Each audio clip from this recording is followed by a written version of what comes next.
de Mateo capítulo 1, verso 18. Déjeme decir un par de ideas de este texto, nada más. Primero, usted puede compararlo con el pasaje de Lucas, que por cierto son los únicos dos que mencionan sobre el nacimiento de Jesús. Los otros dos evangelios no lo hacen. Lucas capítulo 2, verso 1 al 20 y Mateo 1, verso 18 al 25 son los dos textos que hablan sobre el nacimiento de Jesús. Este en particular lo escogí porque dice, todo esto sucedió para que se cumpliera lo que el Señor había dicho por medio del profeta Isaías, o por medio de boca del profeta. O sea, que lo que aquí está pasando es el cumplimiento de lo que ya se dijo que iba a pasar. Así que no es nada nuevo lo que va a pasar. Lo que va a pasar es la consecuencia de lo que ya se dijo que iba a pasar. ¿Y qué tenía que pasar? Bueno, Mateo toma este pasaje de Isaías, que ahorita lo vamos a ir a repasar, y aquí la Virgen concebirá y dará a luz un hijo y le pondrás por nombre Emanuel, que por cierto no le pusieron así a Jesús, ¿verdad? Jesús, le pusieron Jesús, que significa Él es el Salvador. Emanuel significa Dios con nosotros. Ese pasaje está inmerso en la historia de José y María sobre esta realidad tan particular de que María se encuentra embarazada por obra del Espíritu Santo. Esta Navidad ya ha sido anunciada, no es nuevo. Y tenemos que retomar, y lo que quiero no es ver este acontecimiento, sino todo lo que tuvo que decirse, que anunciarse para que se hiciera este acontecimiento. O sea que si esto ya estaba anunciado, ¿qué fue lo que se anunció? Y darnos por un momento la oportunidad de ver todo el escenario. Nosotros tenemos la oportunidad de ver el principio y el fin y el principio del escenario. O sea, es como si nosotros nos saliéramos un momento de la historia y la viéramos, toda la historia. Y decir, para que este acontecimiento pasara, se tuvo que efectuar esta serie de acciones en el pasado para que esto sucediera. O sea que el nacimiento de Jesús, o permítame usar un término que es un poco más del que quiero utilizar, la encarnación, para que sucediera este acontecimiento, se tuvo que preparar el escenario. Fueron miles de años para este acontecimiento y prepararlo. La Navidad no es otra cosa que un recordatorio de que Dios está con nosotros. La Navidad no es otra cosa que un recordatorio de que Dios se hizo uno de nosotros. Esta frase la voy a repetir, uno de nosotros, y al final les voy a explicar por qué razón usé esa frase de uno de nosotros. Uno de nosotros. Este anuncio se hizo desde el principio. Este anuncio es básicamente la historia de la redención. La historia de la redención no es otra cosa que acontecimientos tras acontecimientos que tienen un único objetivo: llegar a la encarnación. Dios se hizo uno de nosotros. Toda la historia del Antiguo Testamento no es otra cosa que este evento. Toda la historia del Antiguo Testamento tiene el objetivo de preparar este evento. De una u otra forma, con muchas cosas, tienen el objetivo de llegar hasta aquí. Como bien el escritor dijo, todo esto es sombra de lo que había de venir. Toda la historia de la redención culmina en el nacimiento, vida, obra, crucifixión y resurrección de nuestro Señor Jesucristo.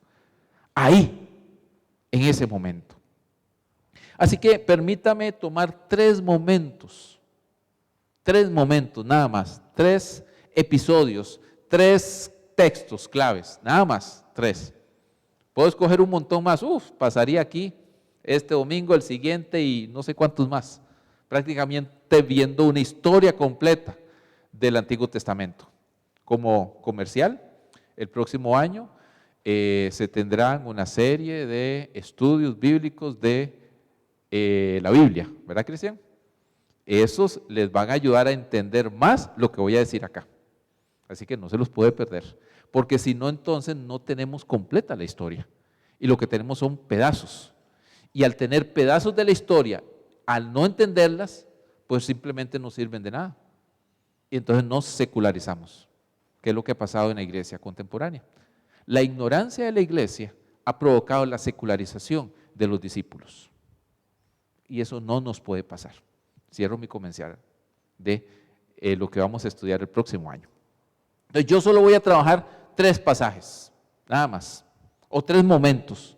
Y a partir de esos momentos como hilar una historia. Y esa historia tiene un momento climático, el nacimiento de Jesús, su encarnación. El primero está en Génesis capítulo 3, verso 15. Génesis capítulo 3, verso 15.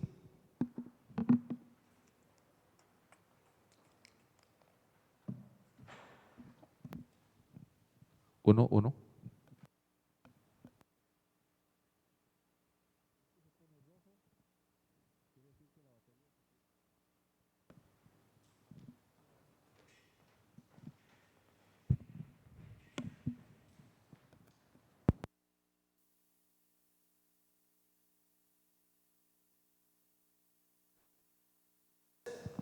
Verso 15. Gracias. El texto dice así: pondré enemistad entre tú y la mujer. Le está hablando a la serpiente. Estamos en el texto donde Adán y Eva pecaron. ¿Sí? La mujer toma la fruta que se prohibió, se la da a su esposo y viene Dios a decirles qué han hecho.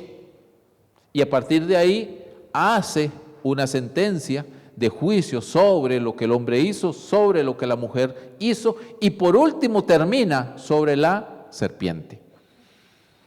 Pero en medio de eso hay esta frase: pondré enemistad entre tú y la mujer, entre tu simiente y su simiente.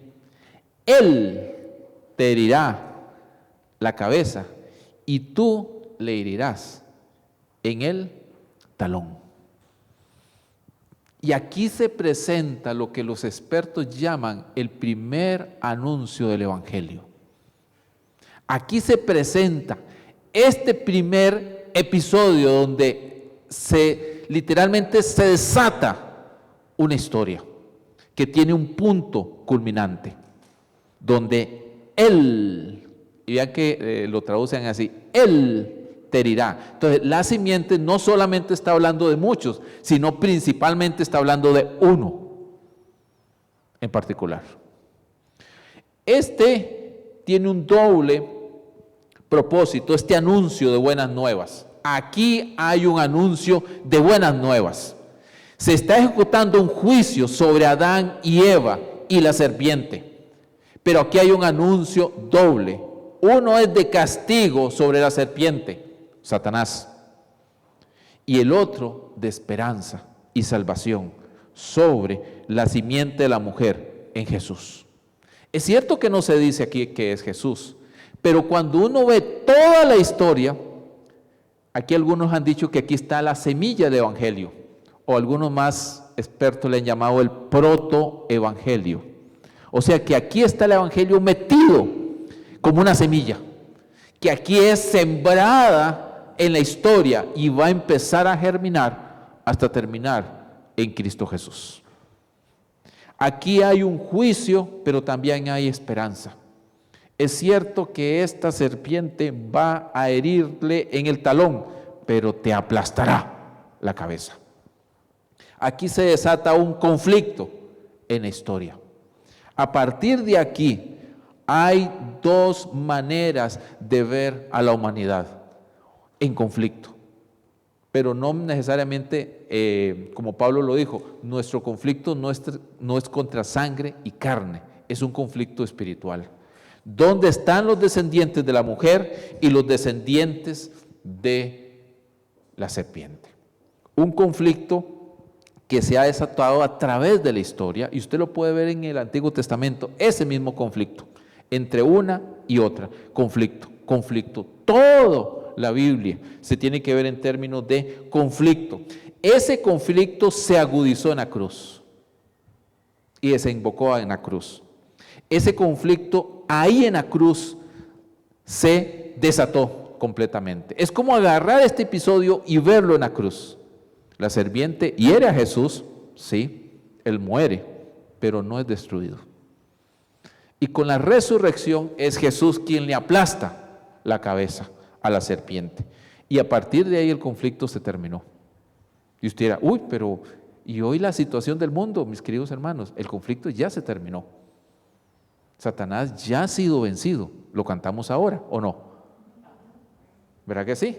Realmente ese conflicto ya en la cruz terminó. Jesús es Señor de señores y Rey de reyes. Hoy lo que queda es simplemente la evidencia de poner en práctica lo que la cruz ya ejecutó.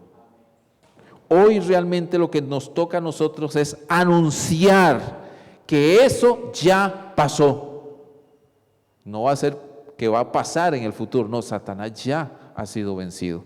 Todavía tiene un poco de, como algún de los autores que leí en alguna ocasión dijo, todavía tiene el poder de patalear y de medio golpearnos a nosotros, en tanto y cuanto Él se lo permite, pero ya está vencido.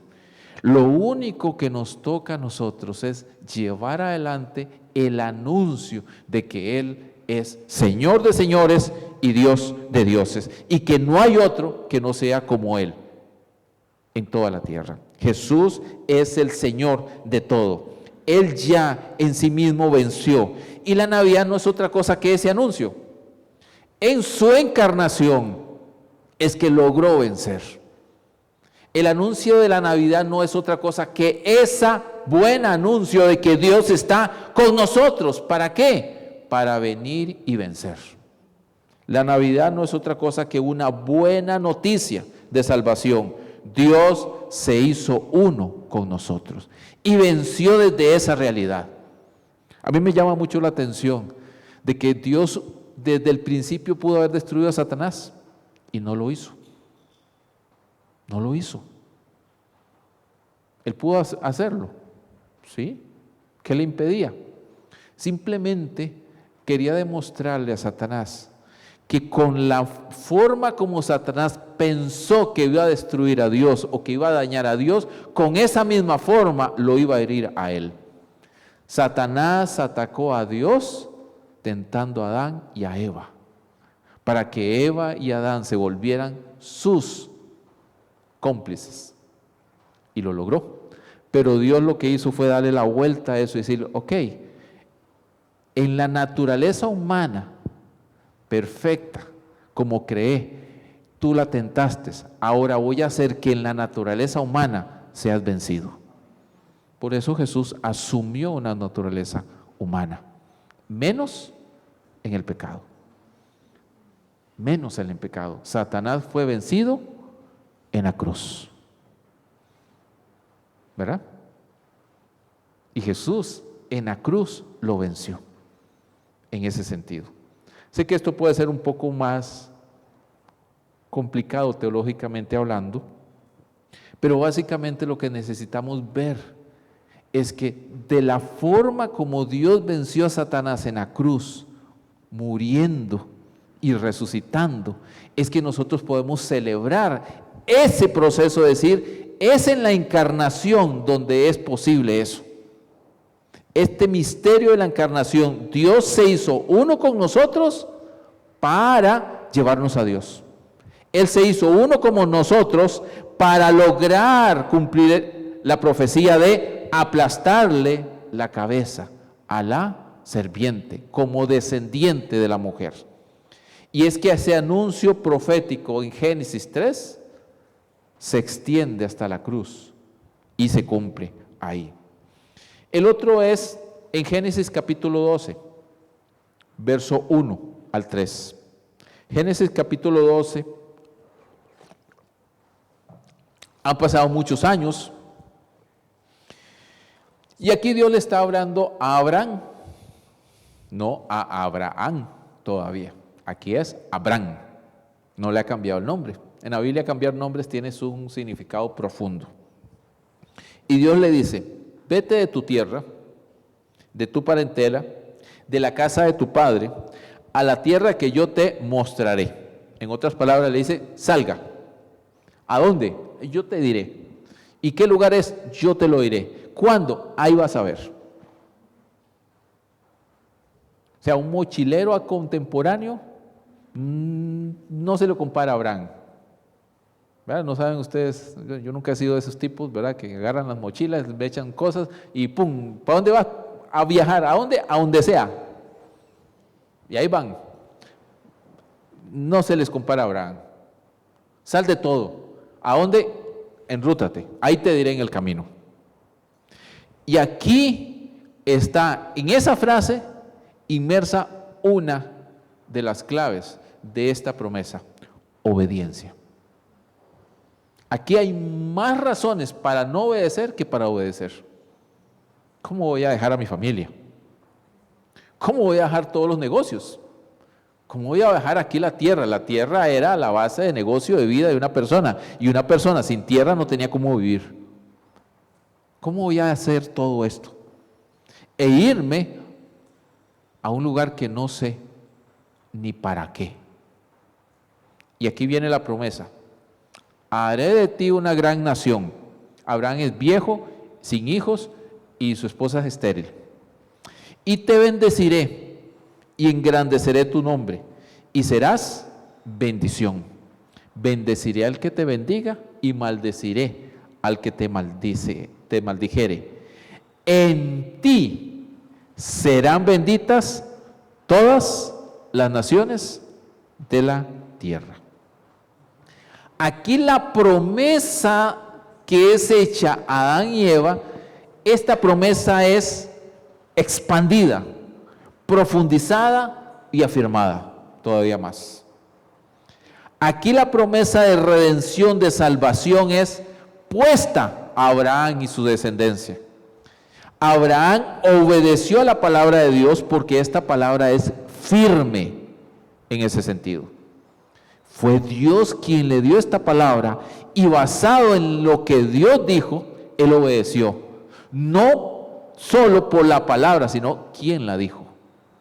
Porque si usted lee detenidamente lo que está aquí, aparte de una promesa de bendición, lo demás está en el limbo. ¿Por qué? Porque no es claro. Los expertos en meta y planificación van a decir, aquí no hay nada de eso. No está claro el mapa, no está claro hacia dónde ir. Pero ¿saben qué? Abraham escuchó y obedeció a Dios. Y si Dios lo dijo, yo lo obedezco. Esta promesa de obediencia que más adelante se le va a decir que él fue justificado por la fe, porque obedeció a Dios por la fe.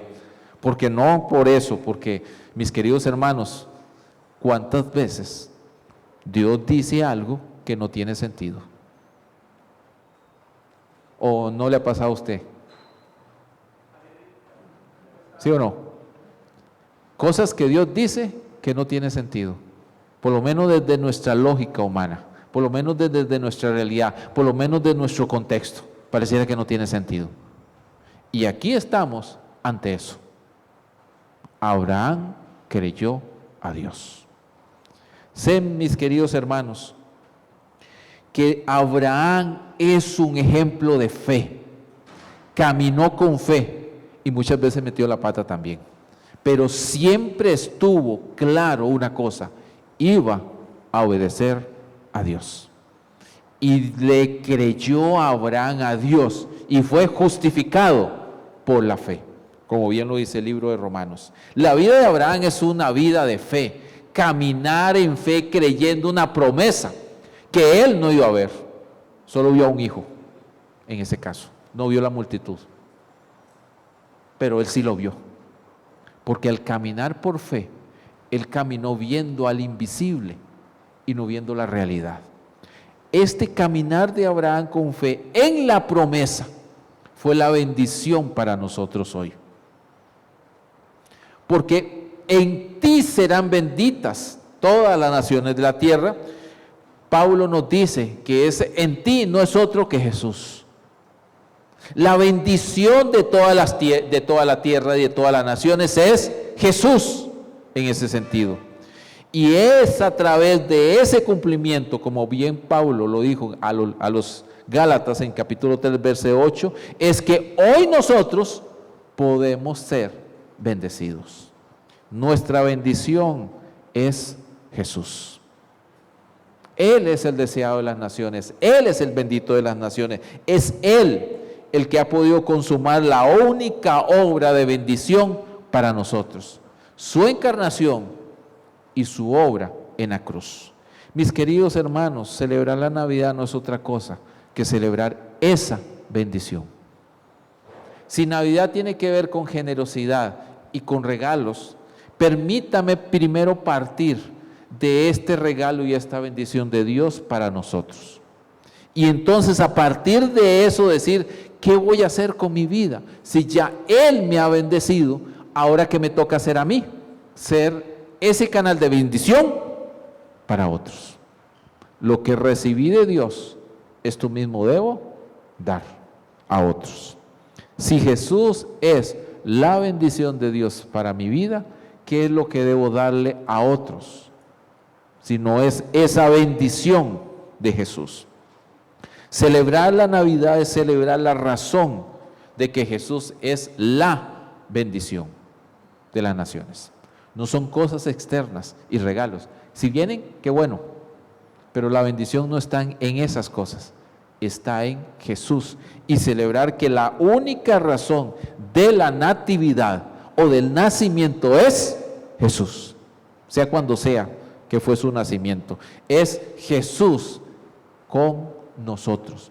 Él se hizo uno con nosotros. Él es la bendición de mi vida. Entonces, si a usted le preguntaran, ¿por qué celebra la Navidad? ¿Qué le contestaría? Si a usted le preguntan, mira, ¿por qué celebras Navidad? ¿Por qué celebras en esta fecha? Básicamente. Hay razones de razones, pero aquí le estoy dando una. Yo celebro porque quiero recordar, no solo en esta época, sino todo el año, de que Jesús es la bendición para mí y mi familia. Y lo que hoy soy, y lo que hoy tengo, y lo que hoy vivo, se lo debo solamente a Jesús y nada más. Voy a recordar eso. Y a su vez, recordarle a los otros lo que no es la Navidad. Todo eso que se plantea no es Navidad. Navidad sin Jesús no es Navidad. Se secularizó. Jesús es el centro de la Navidad. Y eso tenemos que recordárnoslo a nosotros mismos para recordárselo a otros. Principalmente a los niños, que son los que principalmente están siendo reentrenados para ver felices fiestas. No, feliz Navidad, natividad, el nacimiento del Salvador, en ese caso. Y voy al siguiente texto, que ya lo mencionamos, Isaías 7:14, y se le suma Isaías 9, del verso 6 al verso 7.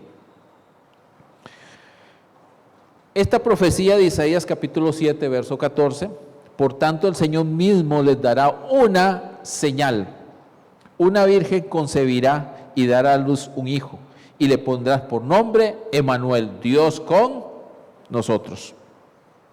Obviamente que en Isaías el contexto de esa señal no tenía nada que ver con Jesús, por cierto, para aclarar. En Isaías está hablando de otra cosa. El rey está pidiendo una señal y Dios le dice, bueno, en el tiempo, en el lapso de lo que es la concepción y el nacimiento de un niño, esta profecía se cumplirá y serás liberado. Y le da esta señal de liberación, a través de que una mujer joven concebirá. No necesariamente en el texto original dice una virgen, una joven concebirá y dará a luz un hijo. Y entonces Dios estará con nosotros. En ese contexto, pero a partir del tiempo, esa frase fue tomada de manera mesiánica. Y Mateo la toma y la aplica a lo que Jesús y María están experimentando en el nacimiento. Obviamente ahí sí se cumple literalmente. Una virgen concebirá y dará luz. Inclusive Mateo cambia la frase en su idioma original en ese sentido. A mí lo que me llama la atención de Isaías es que una señal, permítame ponerle en contexto de Isaías y en contexto de Mateo, en ambas, ¿ok? Voy a pensar en ambas. Una señal. Y la señal que Dios escoge es una señal nada extraordinaria, el nacimiento de un niño. ¿Qué de extraordinario tiene un niño? Un niño es indefenso. Un niño no puede valerse por sí mismo. El nacimiento es la cosa más normal en la vida humana. Deberían haber nacimientos, es lo normal. ¿Por qué? Porque así podemos saber que la vida continúa. Al no haber nacimiento, más bien deberíamos preocuparnos. ¿Por qué? Porque la vida se termina, o la continuidad en ese proceso. Así que toma una señal normal, nacimiento de un niño.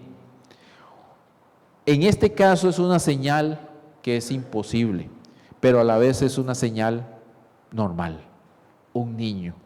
¿Qué de majestuoso tiene un niño que no se vale por sí mismo? Y es en esta señal natural, una señal humana, un niño naciendo, simplemente un niño naciendo, es donde Dios pone esa señal, en lo insignificante de un niño naciendo. Mis queridos hermanos, tal vez para nosotros es normal y sencillo el nacimiento de un niño, pero póngase a pensar, ¿qué será de este niño? Nace, pero usted no sabe el futuro de ese niño. Nace y usted no sabe qué va a pasar dentro de un montón de años. Simplemente nace. Y ese niño no pidió nacer, simplemente nació. O usted sí tuvo esa realidad, o usted es consciente de su nacimiento. Déjeme planteárselo de esta manera. ¿Se acuerda cuando usted nació? Nadie recuerda eso.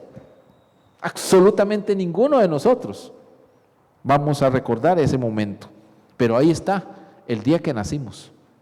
Y lo celebramos porque nos lo dijeron, por cierto. ¿Verdad que sí?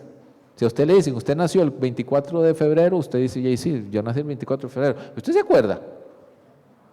Capaz que le dijeron que nació el 30 de febrero y usted dice, ya sí, voy a celebrar el 30 de febrero que yo nací. Mis queridos hermanos, es una realidad tan natural y normal. Y en medio de esa realidad Dios pone una señal. Y esa señal es extraordinaria porque el nacimiento de Jesús realmente no fue extraordinario. Nació como cualquier bebé y nació solo con sus padres, nada más. Y su papá tuvo que hacer de partero para el nacimiento de su hijo. Y si no hubiera sido porque los ángeles llaman a unos pastores, nadie se hubiera dado cuenta de ese nacimiento, porque solo estaba su mamá y su papá en ese nacimiento. Y al rato se le sumaron unos pastores que ni vela tenían en el entierro, ni sabían lo que estaba pasando, absolutamente nada.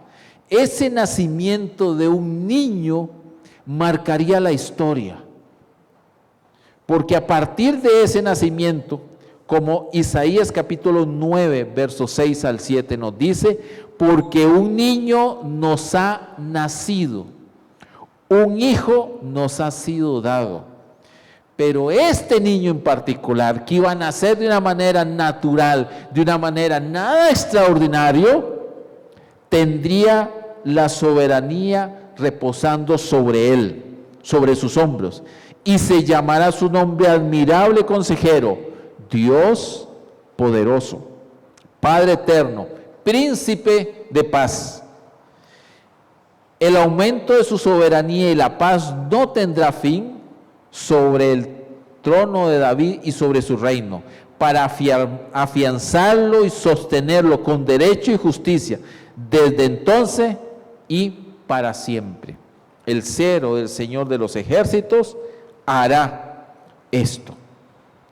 Lo humano y lo divino se unen en ese nacimiento, en esa concepción, en ese evento. Aquí encontramos uno de estos misterios que, mis queridos hermanos, es un dolor de cabeza para los que nos encanta darle vuelta a esto. ¿Cómo puede ser posible que Isaías predijera, anunciara, profetizara lo humano y lo divino en la encarnación? 700 años más o menos antes. Y no se diera cuenta de lo que estaba escribiendo Isaías. La encarnación no es otra cosa que Dios con nosotros. Y no es una metáfora, es una realidad. En Jesús se muestra en su encarnación este milagro, el gran milagro de la historia. Si la creación de todas las cosas es un milagro, la encarnación le supera en plenitud. Dios hecho un ser humano. No solo es un gran milagro, es un misterio hermoso. Dios con nosotros, asumiendo nuestra realidad y nuestra naturaleza, menos el pecado, y viviendo como uno de nosotros, absolutamente como uno de nosotros. Jesús nunca usó su poder para beneficio propio, siempre lo usó para ayudar a otros. Y como lo hemos dicho muchas veces, Él no tuvo problema en multiplicar el pan y alimentar a las multitudes, pero jamás convirtió una sola piedra en pan para satisfacer su propia necesidad. No lo hizo. Pero no tuvo problema en resucitar a los muertos. No tuvo problema en alimentar a multitudes. No tuvo problema en hacer milagros, siempre y cuando beneficiaran a otros, no a sí mismo. Esta encarnación es un hermoso misterio, pero también es un acontecimiento revolucionario. Se habla mucho hoy de revoluciones. El nacimiento de Jesús revoluciona la historia, la encarnación cambió la historia. Esta revolución me cambió mi vida. ¿Y a usted? A mí me cambió la vida. Jesús me cambió la vida. Su encarnación, su vida, su muerte en la cruz y su resurrección me cambió la vida a mí. Me revolucionó completamente mi vida y me transformó. Jesús cambia vidas. Por eso, revolución. Esa sí es una verdadera revolución. No las patéticas revoluciones de la historia que hemos tenido en los últimos años y siglos. Eso no es una revolución, porque en esas revoluciones más bien vidas han sido masacradas y destruidas, pero en esta revolución vidas han sido cambiadas para la gloria de Dios. Jesús realmente hizo un cambio extraordinario. Por eso cuando celebramos la Navidad celebramos eso, celebramos un milagro extraordinario y natural. Celebramos un gran misterio, celebramos una revolución de vida, pero también celebramos un cambio de vida. Jesús cambió mi vida. Celebro la Navidad porque Él me cambió, por su obra en la cruz, por su muerte y resurrección, me cambió la vida a mí. En ese caso, Él fue el que viene e intervino en mi vida y me cambió. Como bien Apocalipsis lo dice, Él toca la puerta. No derriba a patadas ninguna puerta. Él toca la puerta. Navidad no es otra cosa de decirle al mundo y hacerle sonar esa puerta: Jesús está aquí para cambiar tu vida. Él es el único que puede cambiar tu vida. Yo no voy a prometer sanidades, yo no voy a prometer milagros financieros porque eso no me compete a mí, pero sí puedo decirte una cosa, que es lo que es la Navidad, cambia vidas. La Navidad no es otra cosa que la celebración de que Jesús se hizo uno con nosotros y cambió nuestras vidas para siempre. ¿Valdrá la pena celebrarlo así? Hay una canción de una cantautora no creyente, hasta donde sé, se llama Joan Osborne. Tiene una canción que se llama así, Uno de Nosotros. En la canción hace muchas preguntas, es una canción en inglés, y varias de esas canciones me llaman la atención. Una de esas frases es, ¿y si Dios fuera uno de nosotros? ¿Y si Dios tuviera rostro? ¿Cómo se vería? ¿Querías verlo? Y hace un montón de preguntas en su canción, interesante. A mí lo que me llama la atención es que esas preguntas ya han sido contestadas. Ella se pregunta, si Dios estaría acá, y le pudieras preguntar, sí, ya estuvo acá, ya fue, es uno de nosotros. O sea que la pregunta que hace en esa canción ya fue contestada. Tengo entendido porque leí que es una de las canciones no religiosas más escuchadas de los últimos años, porque es una cantante no creyente y su canción no es colocada dentro de la categoría de canción religiosa cristiana o algo así, pero sí menciona a Dios. Inclusive en una frase menciona Dios es grande, Dios es bueno. En inglés es One of Us, esa es como se llama la canción en inglés. Pero las preguntas ya fueron contestadas. Me parece que debería leer la Biblia en ese caso y darse cuenta de que Dios ya es uno de nosotros y Dios tiene rostro. El rostro de Jesús. Como bien Colosenses nos dice, Él se presentó en la persona de Jesús. Él es la imagen del Dios invisible. Así que yo le escucho y yo digo, tengo las respuestas de esas canciones. Me encantaría saber si ha leído la Biblia y darse cuenta de que cuando escribió esa canción en su crisis, realmente debió ir a la Biblia para decir, sí, aquí están las respuestas a mi pregunta. ¿Cuántas personas hoy en el mundo viven preguntándose estas mismas incógnitas? Y en vez de esperar una respuesta mística, deberían ir a la Biblia o deberíamos nosotros decirles cuál es la respuesta en la Biblia. Navidad no es otra cosa que mostrarle al mundo la respuesta a esas preguntas. Preguntas que pueden cambiar su vida y transformar todo su ser si se encuentran con Jesús. Porque sí, el verdadero cristianismo sí muestra a un Jesús con rostro y a un Jesús que cambia vidas y a un Jesús que es uno como nosotros. La historia, mis queridos hermanos, está llena de vidas cambiadas y vidas que han demostrado de que Jesús es real. Y lo que queremos, mis queridos hermanos, es que ustedes puedan llevarse ese mensaje, puedan llevarse esa convicción, puedan llevarse esa manera de celebrar la Navidad.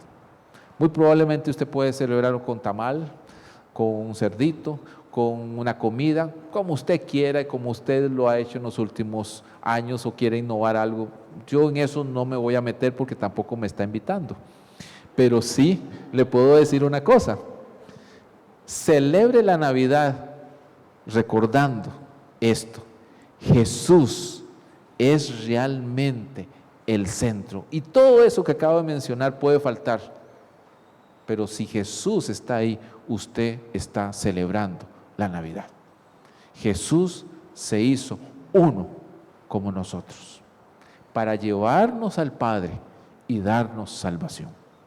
Amén. Oremos. Señor,